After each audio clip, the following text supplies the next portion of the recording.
amputation kit from the mid-1800s. An alchemy book from 1603. A naval uniform once belonging to a local resident. Within the campuses of universities around the world lie amazing stories waiting to be told. I'm Dalton Ewer, and this is University Uncovered.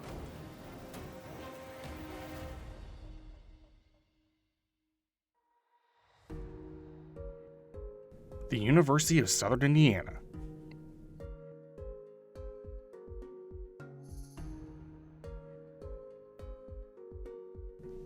A small public college located just outside the city of Evansville, Indiana.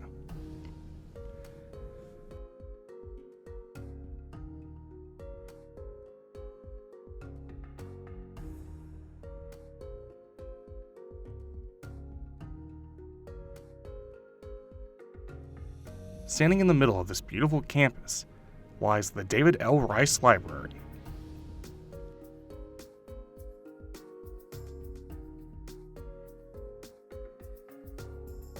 Located on the third floor is an area that houses the university's most intriguing items.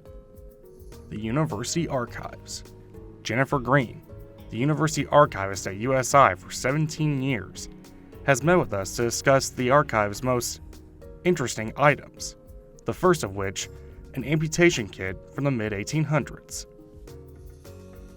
So over here we have one of our most popular items. Everyone always likes to see the amputation kit. This is from about an 1850s, 1860s doctor's office. This would have been before we had things like anesthesia and painkillers. So you have a bone saw down here. That's what this would have been for. And then you would have had, or for tendons and nerves, and then for larger bones, you of course would have had the big solid blade. We've been wanting to get it tested to see if there's any actual blood on here, because there's some pretty weird stains. But so a doctor would have used this not only in his office, but doctors in this time period also would have traveled. So you'll see that it's in a wooden case. So then this would close up. You would be able to lock it and secure it, and then it could go in your travel bag as you traveled around to little different communities to do your surgeon. Next was an alchemy book from the year 1603. So this is another popular favorite with the students and the faculty. What we have here is an alchemy book that was printed in 1603, and this book is actually printed in 1603. This is not a facsimile of a 400-year-old book. It is a real 400-year-old book.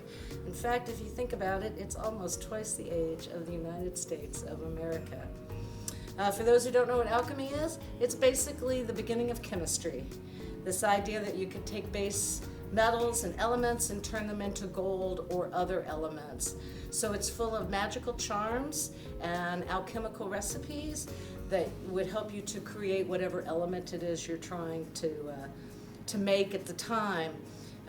This particular book is in Old Modern German, which is a language that's almost extinct in many ways. We don't really know where this book came from, but we do know that this book was in Chandler, Indiana in 1826. So we know that in 1814, 1824, a bunch of Germans were hanging out in the area. We call them the Harmonists. We know Father Rapp dabbled with alchemy in Germany, so we're pretty sure this book probably came to the area through the Harmonists, was either sold or left here when they left in 1824, because it would explain how such a precious volume ended up here in southwestern Indiana. Next up was a naval uniform once belonging to an Evansville resident. So this is a uniform that was donated by a local resident. Leonard Schlamp was his name. And this was his Navy uniform from World War II. He was drafted towards the very end of the war, so he was really only in it for a couple of months. And when he was telling me about this, when he donated this uniform, which we just have to pause for a minute and look at how small this particular individual was. This was a 19-year-old man, not a kid.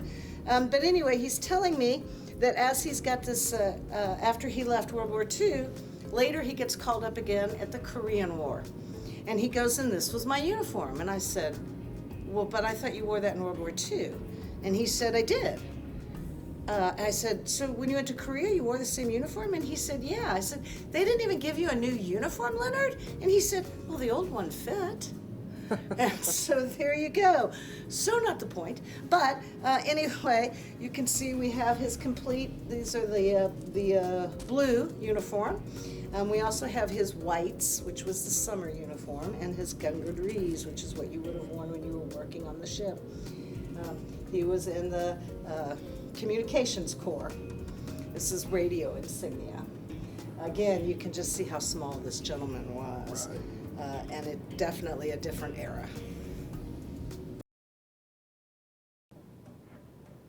If you want to see more of the USI archives, visit them on the 3rd floor of the David L. Rice Library on the University of Southern Indiana campus, or visit their website at usi.libguides.com/UASC/home.